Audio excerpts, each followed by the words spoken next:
आपको क्या लगता है गाइस कि क्या प्रोफेशनल रेसलिंग इंडिया के अंदर ग्रो कर रही है? ग्रो करने से यहाँ पर सिर्फ ये मतलब नहीं है कि आप WWE को देख रहे हो, AEW के शोज को देख रहे हो, वो तो हमेशा से ही रहे हैं। WWE के फैंस इंडिया के अंदर या AEW के फैंस अब बन चुके हैं जो कि इन दोनों ही प्रमोशन के शोज वगैरह को रेगुलर वॉच करते हैं और काफी पैशनेट फैंस है भाई इंडिया के अंदर इन दोनों ही शोज के। बट एक्चुअली में जब आप बात करते हो ग्रो करने की उस प्रोडक्ट को या फिर उस स्पोर्ट्स को, तो क्या इंडिया के अंदर ये प्रोफेशनल रेसलिंग वाली चीज जो है वो क्या ग्रो कर रही है? क्या आपके आसपास ऐसे लोग आपको नजर आते हैं जो कि एक्चुअली में प्रोफेशनल रेसलर बनना चाहते हैं या जिनका प्रोफेशनल रेसलर बनने का सपना हो? मेरे हिसाब से मैं इसका जवाब दूंगा नहीं। ऐसा नहीं है कि प्रोफेशनल रेसलर बनना नहीं चाहता इंडिया में कोई। ऑफकोर्स आप इतने बड़े देश की जब बात कर रहे हो, इतनी पॉपुलेशन इंडिया के अंदर है, तो ऑब्वियस सी बात है कि भाई यहाँ पर होंगे ऐसे फैंस जो कि एक्चुअली में प्रोफेशनल रेसलर बनना चाहते हैं और वो उसके लिए काम भी कर रहे हैं और इसीलिए प्रमोशंस वगैरह इंडिया के अंदर जो है वो चलते हैं, जैसे कि CWE हो गया। देन नोएडा के अंदर एक ट्रेनिंग स्कूल है और इसके अलावा और भी इंडिया के अंदर कुछ ट्रेनिंग स्कूल्स जो हैं वो खुल चुके हैं प्रोफेशनल रेसलिंग के। पर द पॉइंट इज कि क्या ये उस तरीके से ग्रो हो रहा है जिस तरीके से ये ग्रो होना चाहिए? मेरे हिसाब से मुझे लगता नहीं कि भाई इंडिया के अंदर उस तरीके से प्रोफेशनल रेसलिंग ग्रो की है जिस तरीके से होनी चाहिए। और इसके पीछे एक बड़ा रीजन आप WWE को बता सकते हो। WWE के अंदर हमेशा से ही इंडियन सुपरस्टार्स रहे हैं, आते जाते रहे हैं, पर अभी तक WWE ने एक ऐसा इंडियन सुपरस्टार बना के नहीं दिया है जिसको देखकर इंडियन फैंस या फिर इंडियन यंगस्टर ये बोल सके कि हाँ भाई I want to be the next superstar from India. Because of course आते रहे हैं superstars like I said, Jinder Mahal आए हैं, देन वीर महान अभी आपको देखने को मिल रहे हैं, शंकी वगैरह ये सब देखने को आपको मिलते रहते हैं। बट वो वाला लेवल अभी तक इंडियन किसी भी सुपरस्टार को WWE ने नहीं दिया है जिसको देखकर फैंस बोल सके कि हाँ मेरे को ये बनना है। फॉर एग्जाम्पल रोमन रेंस को जब भी फैंस देखते हैं, इंडियन फैंस भी हैं ऐसे बहुत सारे जो कि रोमन रेंस को देखकर ये बोलते हैं कि हाँ भाई मेरे को ऐसा बनना है। फॉर एग्जाम्पल अगर रोमन रेंस USA से ना हो के अगर इंडिया से होते तो फिर ये कहानी बहुत ही अलग हो जाती। सेम चीज आप जॉन सीना के लिए कह सकते हो, सेथ रॉलिंस या फिर बाकी सुपरस्टार्स। पर इंडिया की तरफ से ऑफ कोर्स सुपरस्टार्स रहे हैं, जिंदर महाल रहे हैं, लाइक आई सेड वीर महान रहे हैं, बट उस लेवल का इनको WWE ने बुकिंग या फिर उस लेवल का इनको बनाया नहीं है कि जिसको देखकर कोई ये बोल सके कि हाँ भाई मेरे को ना जिंदर महाल की तरह बनना है, मेरे को नेक्स्ट जिंदर महाल बनना है। एंड इसमें एक इंपॉर्टेंट रोल सिर्फ WWE वाले ही नहीं बल्कि इंडिया की तरफ से भी प्ले किया जाता है। बिकॉज इंडिया की तरफ से भी भाई ऐसा एक्चुअली में कोई सुपरस्टार नहीं गया है जिसको देखकर आप ये बोल सकते हो कि हाँ भाई ये उस कैलिबर का सुपरस्टार है, हाँ भाई ये सेथ रॉलिंस रोमन रेंस की टक्कर का सुपरस्टार है, या फिर ये उनके साथ बराबर खड़ा हो सकता है, उस लेवल के मैचेस दे सकता है, या फिर उस लेवल का इसकी पर्सनैलिटी है, कैरेक्टर है और इसके अंदर वो 8 फैक्टर है जो कि इन बड़े सुपरस्टार्स के अंदर है।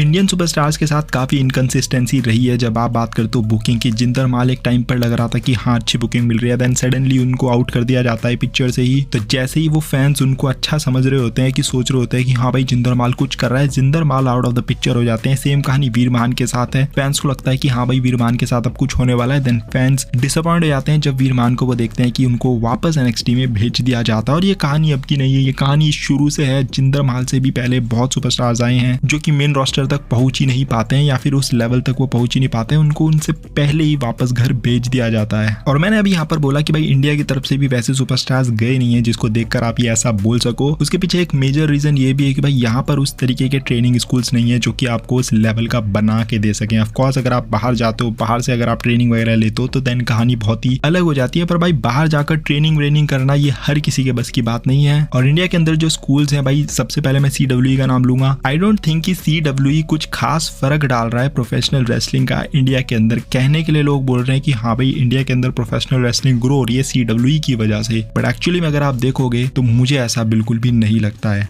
और इसका मेजर रीजन है कि भाई CWE का जो प्रोडक्ट है, जिस तरीके से उसकी ट्रेनिंग वगैरह होती है या जिस तरीके से उसके, अगर आपने शोज भी देखे होंगे यूट्यूब पर, उनकी वीडियोस वगैरह देखी होगी, इंस्टाग्राम पर देखी होगी, तो आपको देखकर लगेगा कि भाई ये कोई रेसलिंग ट्रेनिंग नहीं हो रही है यहाँ पर आपको एक सीरियल के अंदर काम कैसे करना है, एक्टिंग कैसे करनी है, वो यहाँ पर सिखाया जा रहा है, जो कि एक हार्श रियलिटी है। ऑफकोर्स ग्रेट खली की रिस्पेक्ट हर कोई करता है, मैं भी करता हूँ, बट जब बात आती है CWE की तो खली वहां पर उस तरीके का काम करके दे नहीं रहे हैं जिस तरीके का काम एक्चुअली में उनको करना चाहिए था। और उसके पीछे रीजन ये है कि खली ने एक्चुअली में उस तरीके से प्रोफेशनल रेसलिंग को खुद ही नहीं समझा है जो वो उस तरीके की ट्रेनिंग दे पाएंगे। काफी हार्श रियलिटी है, काफी लोग इससे डिसएग्री कर सकते हैं, बोलेंगे यार खली के बारे में तुम ये बोल रहे हो वो बोल रहे हो। खली was a legend, I mean he is a legend और वो हमेशा ही रहेंगे लेजेंड WWE के अंदर। इनफैक्ट मैंने द ग्रेट खली के ऊपर वीडियोस भी बनाई है इस चीज को लेकर। बट जब आप बात करते हो CWE की तो कहीं से भी इसको देखकर नहीं लग रहा है कि भाई आप रेसलिंग को ग्रो कर रहे हो जिस तरीके से आप इसके ट्रेनिंग स्कूल्स वगैरह को चला रहे हो। मैंने एक रिएक्शन वीडियो बनाई थी काफी टाइम पहले जब मैंने CWE के कुछ वीडियोस के ऊपर रिएक्ट किया था और मैंने तब भी ये चीज बोली थी कि भाई ये क्या चल रहा है, मतलब इसको देखकर नहीं लग रहा है कि यहाँ पर आप रेसलिंग सिखा रहे हो। क्योंकि खली का जो मेन फोकस होना चाहिए था वो होना चाहिए था कि भाई मैं कैसे इनको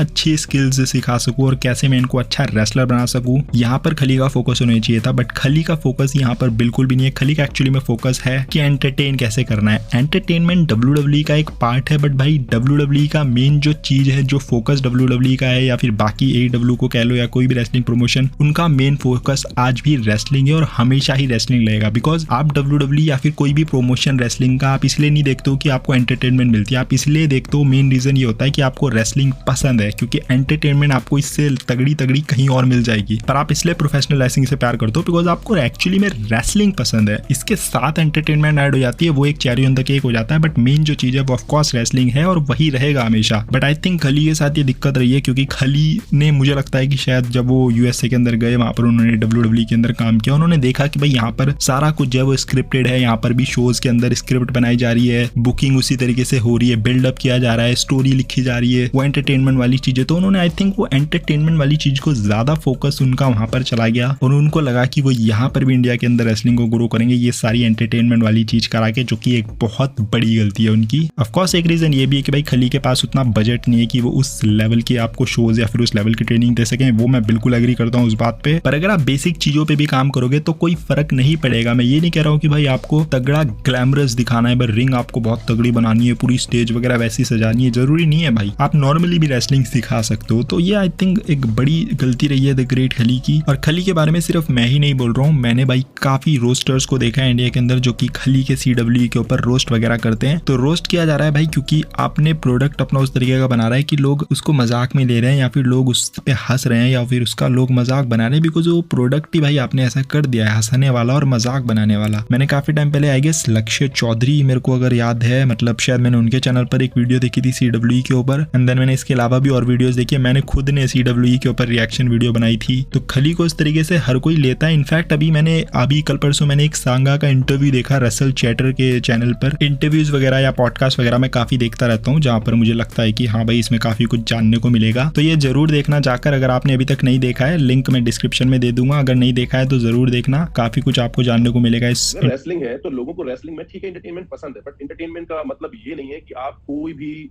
कुछ भी उल्टा सीधा करने लगो। और स्पेशली ये जिम्मेदारी तब ज्यादा बढ़ जाती है जब आप हिंदुस्तान के इकलौते रेसलर रहे हो, आप इतना बड़ा नाम रहे हो, आप इतना लोगों ने आपको आदर्श माना हो, उसके बाद ये चीजें थोड़ी समझदारी, क्योंकि जब आप जितने बड़े कद पे आप पहुंच जाते हो आपकी जिम्मेदारियां उतनी ज्यादा बढ़ जाती है। सो कुछ भी चल रहा है और ये चीजें ये अच्छी नहीं है, ना रेसलिंग फैंस के लिए अच्छी है ना हमारे, क्योंकि जो वहां हो रहा है वो यहाँ के डिफरेंट कंट्री के सुपरस्टार देख रहे हैं और वो हमें भी कमेंट कई बार करते हैं, ठीक है। और वो कहीं ना कहीं हमारे देश की जो एक इमेज है ना वो ऊपर नीचे होती है किस तरह की, क्योंकि रेसलर्स ये लोग जानते हैं रेसलिंग कैसे होती है, ये लोग जानते हैं कि एंटरटेनमेंट कैसे होता है, ये लोग जानते हैं कि स्टोरी लाइन कैसे होती है।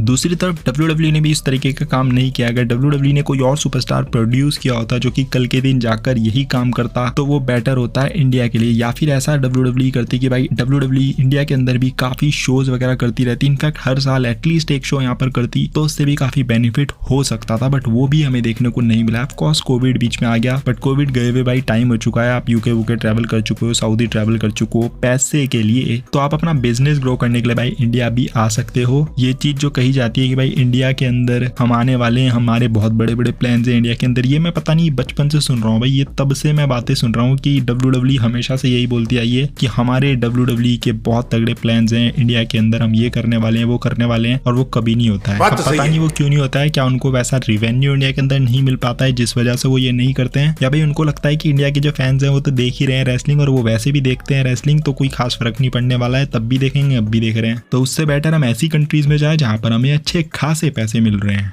आराम से मसाज कर उसका, मैं गाना सुन रहा हूँ। थोड़ा ऊपर, थोड़ा नीचे। मैं करती हूँ, नीचे अरे नीचे नीचे थोड़ा और पैसे हो तो बाकी भाई फिंगर्स क्रॉस रख सकते हैं। आई होप कि इंडिया के अंदर रेसलिंग ग्रो हो। छोटी मोटी हो रही है, अब लोग बोल सकते हैं अरे यार हो तो रही है, ये हो रहा है वो हो रहा है, यार छोटा मोटा तो ग्रो होगा ही ना। कोई चीज अगर चल रही है, रेगुलरली चल रही है, तो छोटा मोटा वो ग्रो दिखाएगा ही दिखाएगा, पर उस लेवल से ये ग्रो नहीं हो रहा है जिस लेवल से ये होना चाहिए। आई एम नॉट सेइंग कि भाई क्रिकेट की लेवल का ये ग्रो कर जाएगा या फिर किसी और स्पोर्ट्स की लेवल का ग्रो कर जाएगा, मैं वो नहीं कह कह रहा हूँ, बट ऑफ कोर्स जिस तरीके की फैन फॉलोइंग इंडिया के अंदर है प्रोफेशनल रेसलिंग को लेकर, उस हिसाब से ये ग्रो नहीं कर रहा है। और ये शायद तब करेगा जब हमें आसपास अपने दिखे करेंगे ऐसे लोग या ऐसे यंगस्टर जो बोला करेंगे कि भाई मुझको प्रोफेशनल रेसलर बनना है। बाकी अगर आप इस वीडियो से एग्री करते हो, वीडियो पसंद आएगी तो don't forget to like, comment and smash the subscribe button. मिलता है अगली वीडियो के अंदर। Till then love you all and fight it out.